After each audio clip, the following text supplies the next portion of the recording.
الحمدللہ ہم سلسلہ قادریہ میں رضوی سلسلے میں مرید ہے. تو رضوی سلسلہ ہو یا قادری، اب قادری اصل تو قادری سلسلہ ہے، لیکن اعلیٰ حضرت اس میں کیسی ذات آ گئے کہ وہاں سے پھر اس سلسلے کو رضوی کہہ دیا گیا، جبکہ اعلیٰ حضرت خود اپنے آپ کو برکاتی لکھتے تھے. تو کوئی مشہور بزرگ سلسلے میں آ جاتا ہے تو سلسلے کی نسبت اس بزرگ کی طرف کر دی جاتی ہے، لیکن حقیقت میں 4 ہی سلسلے ہیں. اور باقی جتنے بھی پھر رضوی ہو، جو کیا کہنا چاہیے آپ، اشرفی ہو، ابو الائی ہو، ایسے بہت سارے ناموں سے جو سلسلے آج دکھتے ہیں، در حقیقت یہ 4 ہی سلسلوں کی شاخیں ہیں، یہ کوئی نئے سلسلے نہیں ہیں. تو رضوی جو سلسلہ ہے وہ قادری سلسلہ ہے، غوث اعظم سے ہوتے ہوئے اہل بیت تک جاتا ہے. اعلیٰ حضرت فاضل بریلوی نے اپنے سلسلے کا سجرہ مرتب کیا. 3 سجرے ہیں، ایک ہی سجرہ عام طور پہ لوگ جانتے ہیں، 2 سجرے کے بارے میں بہت کم لوگ واقف ہیں، حتیٰ کہ میں سمجھتا ہوں کہ خواص بھی اس سے واقف نہیں ہیں. ایک ہی سجرہ لوگ جانتے ہیں، عام طور پہ وہی ملتا ہے، وہی پڑھتے ہیں. معلومات کا یہ کمی کا عالم ہے کہ ہمیں اپنے سلسلے کے بارے میں خود نہیں پتا ہے، ہمیں یہ ایک ہی سجرہ جانتے ہیں، جو حالانکہ 3 سجرے اعلیٰ حضرت نے مرتب کیے اپنے سلسلے میں. ہم کون سا سجرہ جانتے ہیں؟ یا الہی رحم فرما مصطفیٰ کے واسطے، یا رسول اللہ کرم کیجئے. یہ تو اردو ہے. اعلیٰ حضرت نے ایک عربی سجرہ بھی لکھا ہے، ایک سجرہ عربی میں لکھا اور دوسرا سجرہ فارسی زبان میں لکھا ہے. تو فارسی اور عربی تو عوام جانتی نہیں ہے، تو اس کے اندر امام باقر کا ذکر کس طرح کرتے ہیں، کیونکہ سلسلے میں پھر امام باقر آتے ہیں. تو اعلیٰ حضرت جب ان کا ذکر کرتے ہیں نام تو یوں الفاظوں میں کرتے ہیں: اللہم صلی وسلم وبارک علیہ وعلیہم وعلی المولا السید الامام محمد ابن علی الباقر رضی اللہ تعالی عنہما. کہتے ہیں کہ اے اللہ، اے پروردگار، سلامتی اور برکت نازل فرما حضور صلی اللہ علیہ وسلم پر، اور سلامتی اور برکت نازل فرما ہمارے مولا، ہمارے سردار محمد بن علی باقر رضی اللہ تعالیٰ.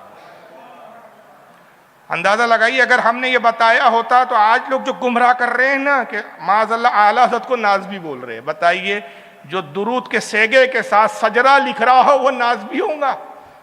ان کو نازبی بولنے والا وہ خود کم بخت رافضی ہوں گا.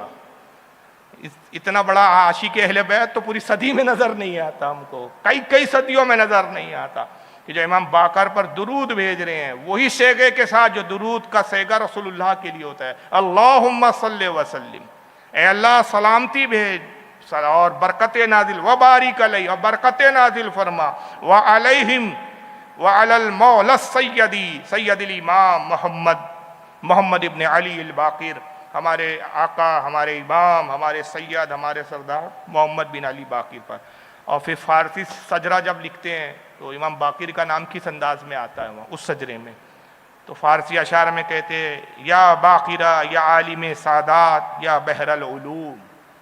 استعانت بھی ہے اس کے اندر، استغاثہ بھی ہے، ذکر آ رہا ہے امام باقر کا، اور حالت کہتے ہیں باقرہ یا عالم سادات یا بحر العلوم، از علوم خود با دفاع جہل ما امداد کن. کہتے ہیں کہ اے امام باقر، اے اہل بیت میں، اے سادات میں سب سے بڑے عالم، اے سادات اکرام کے عالم، اے علم کے سمندر، بحر العلوم، اے علم کے سمندر، جو علوم اللہ نے آپ کو عطا کیے، از علوم خود بدفاع جہل ما امداد کن، جو اللہ نے آپ کو علوم عطا کیے ان علوم سے میری مدد فرما کر میری جہالت کو دور فرما دیجیے. یہ وقت کا مجدد کہہ رہا ہے، اور یہ دعا قبول ہوئی. امام باقر کی بارگاہ سے علوم کے سمندر سے وہ حصہ دیا گیا. پوری صدی میں اعلیٰ حضرت سے بڑا کوئی ہمیں عالم اور فاضل اور محدث نظر نہیں آتا. یہ اعلیٰ حضرت کا عشق تھا، اور یہ اعلیٰ حضرت کے سجرے میں امام باقر کا ذکر آتا ہے. جس وقت کربلا کا واقعہ وقوع پذیر ہوا اس وقت آپ کربلا میں موجود تھے. امام زین العابدین آپ کو اپنے ساتھ لے گئے تھے، اپنے دادا امام حسین کے ساتھ تھے، اور اس وقت آپ کی عمر ظاہری صرف 3 سال تھی.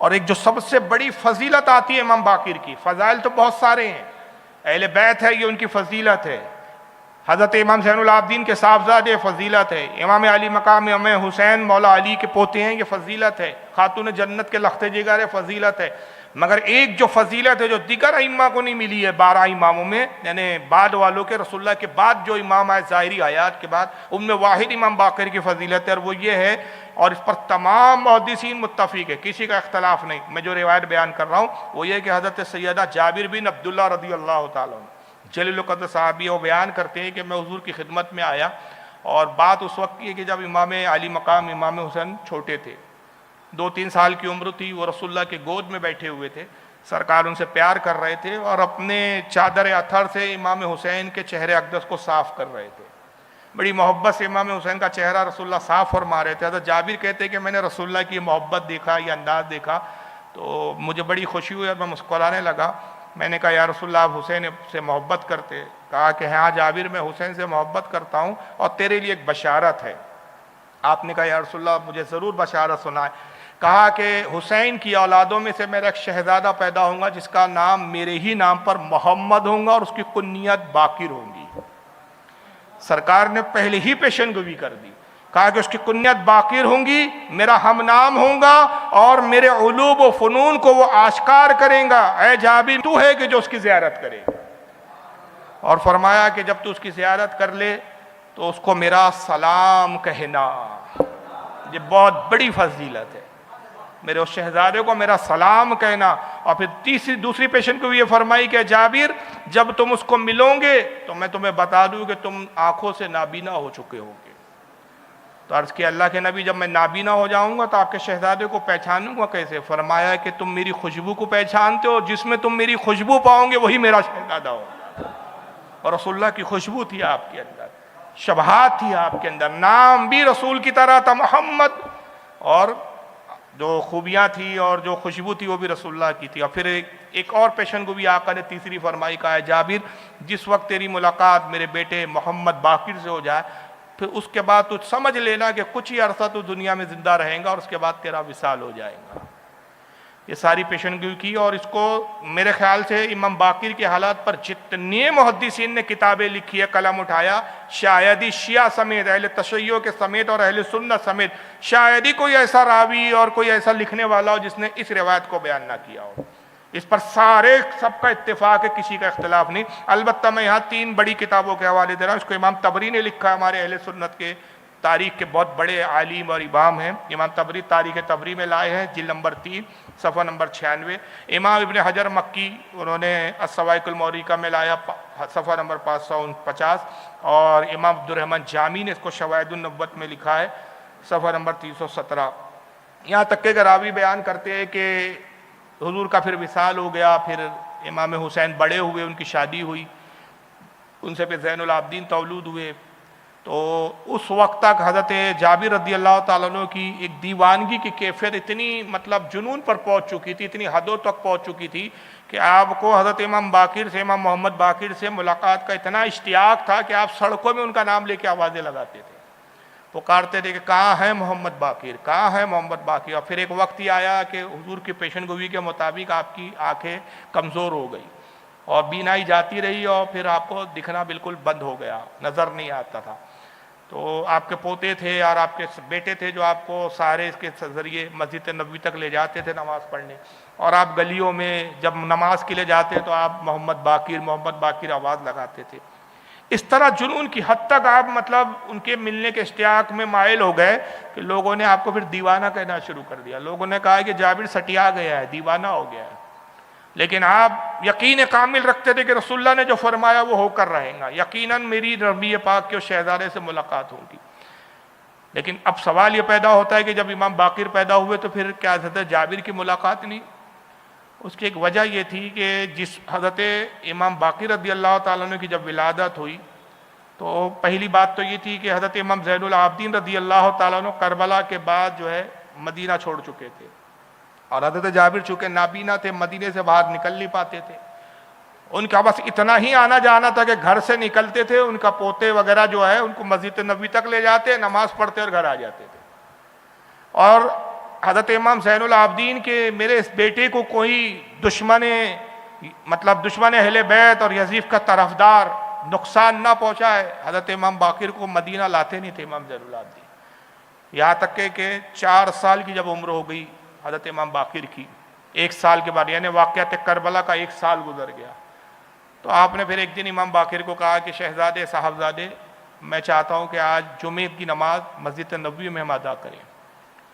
تو آپ کی والدہ محترمہ سے آپ نے کہا کہ غسل کرواؤ، کپڑے پہناؤ۔ امام باقر کو بہرحال تیار کروایا گیا۔ امام زین العابدین اپنے صاحبزادے امام باقر کو لے کر نکلے، اور جب مسجد نبوی کے قریب آیا تو حضرت جابر اپنے پوتوں کے ساتھ سہارے سے اس طرف نماز کے لیے آ رہے تھے۔ تو امام زین العابدین کی نگاہ پڑی تو امام زین العابدین نے کہا کہ صاحبزادے یہ جابر بن عبداللہ ہے، تمہارے نانا کے جلیل القدر صحابی ہے، آگے بڑھو، ان کے ہاتھوں کو بوسہ دو اور ان کی پیشانی کو چومو۔ تو حضرت جابر والد کے حکم سے آگے بڑھے، اور جب قریب آئے ہاتھ پکڑا تو وہ تو ان کو نظر نہیں آتا تھا حضرت جابر کو۔ انہوں نے کہا بھائی کون ہے جو میرا ہاتھ پکڑ رہا ہے؟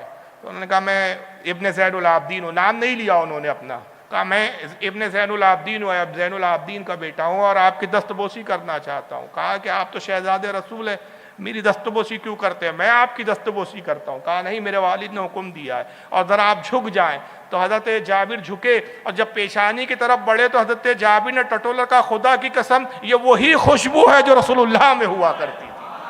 کیا تم محمد باقر ہو؟ کہا ہاں، میرا نام ہی محمد باقر ہے۔ بس جیسے سنا دیوانگی کے ساتھ لپٹ لیا، گالوں کو چوم رہے ہیں، بالوں کو چوم رہے ہیں، پیشانی کو چوم رہے ہیں، ہاتھوں کو چوم رہے ہیں، گردن کو چوم رہے ہیں، ایک دیوانگی جیسی کیفیت ہو گئی۔ تو امام زین العابدین آگے بڑھے، کہا کہ اے جابر صحابی رسول، اے میرے نانا کے صحابی، میں نے تو یہ حکم دیا تھا اپنے بیٹے کو کہ یہ آپ کی دستبوسی کرے، یہ کیا کہ آپ اسے بوسہ دے رہے ہیں؟ کہا کہ اے زین العابدین، بے شک رسول اللہ نے کہا تھا کہ میری ملاقات محمد باقر سے ہوں گی جو میرے حسین کے شہزادوں میں ہوں گا۔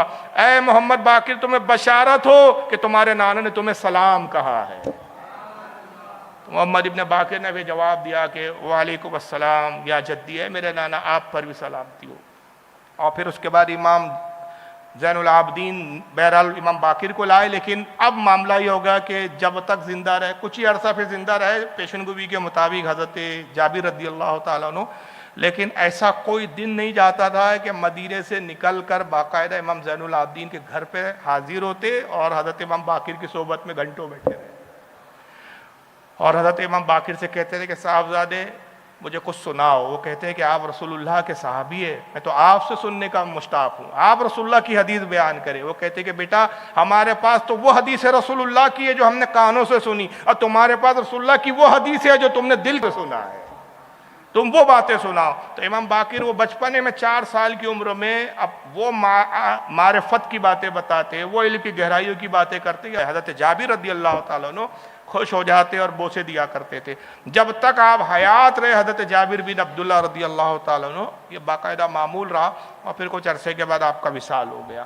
تو بہرحال یہ حضرت امام باقر رضی اللہ تعالیٰ عنہ واحد ائمہ اہل بیت میں ایک وہ ذات و شخصیت ہے کہ جن کو رسول اللہ نے سلام کہلوایا ہے، اور اس کی وجہ کیا تھی؟ آقا نے ایک پیشن گوئی کی تھی کہ میرے علوم کو یہی ظاہر کریں گا۔ تو وہ جو ایک دور گزرا کہ امام زین العابدین حکومتی معاملوں سے اور یہ تخت کے اور یزید کے جو کچھ واقعات تھے، پھر وہ یزید مرا، اس کے بعد اس کا بیٹا بیٹھا، پھر اس کے بعد مروان بیٹھا، پھر عبد الملک ابن مروان، پھر ہشام ابن مروان، پھر ولید ابن مروان، یہ بعد کے لوگ آتے رہے، لیکن امام زین العابدین ان سب سے بے نیاز، حکومتی معاملوں سے، سیاست سے سب سے بے نیاز ہو کے وہ گوشہ نشینی کی زندگی گزارتے تھے۔ تو اس بنیاد پر امام باقر کے ساتھ یہ ہوا کہ آپ کو علوم و فنون کو پھیلانے کا اور اس کی اشاعت کا بڑا اچھا موقع ملا۔